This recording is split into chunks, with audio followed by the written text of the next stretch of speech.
এগুলো হলো সহজ, শর্ট এবং relatable. Break the ice, I am on cloud nine, I am feeling blue today, I need to hit the books tonight for my exam, I am in hot water for forgetting my homework. শিখবো চমৎকার কিছু idioms বলতে এমন কিছু শব্দ বোঝাই যেগুলো word by word meaning না দিয়ে একসাথে একটা স্পেশাল মিনিং দেয়।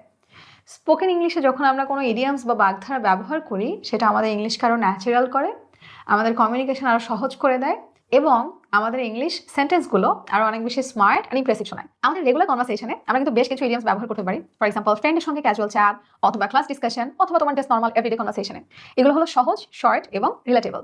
ফর এক্সাম্পল, কোনো কিছু অনেক সহজ বোঝাতে আমরা কিন্তু ভেরি ইজি না বলে বলতে পারি piece of cake. The homework was a piece of cake, অর্থাৎ আমার বাড়ির কাজটা অনেক বেশি সহজ ছিল। Break the ice, break the ice বলতে আমরা কি বোঝাচ্ছি? অকওয়ার্ড সিচুয়েশন কমানো অথবা কনভারসেশন শুরু করা।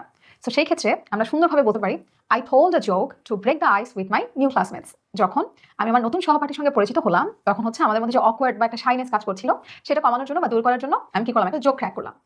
হিট দ্য বুকস, পড়াশোনা করা, I need to hit the books tonight for my exam. কালকে পরীক্ষা, আজকে পড়াশোনা করতেই হবে। সো সেই ক্ষেত্রে আমরা বলতে পারি হিট দ্য বুকস।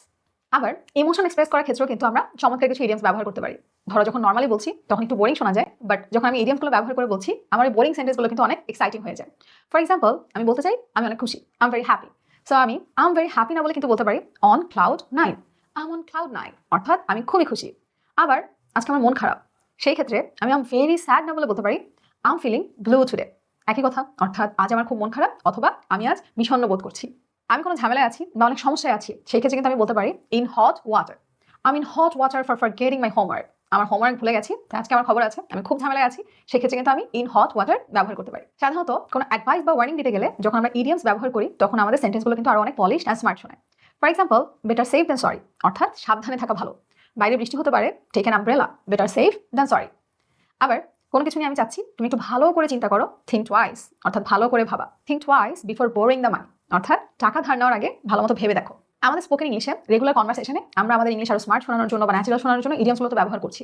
তবে ব্যবহার করার ক্ষেত্রে আমাদের মাথায় রাখতে হবে এগুলোর মিনিং আমরা প্রপারলি বুঝে ব্যবহার করছি কিনা এবং সিচুয়েশনের সঙ্গে যে ইডিয়ামটা আমি ব্যবহার করছি সেটা রিলেটেবল কিনা।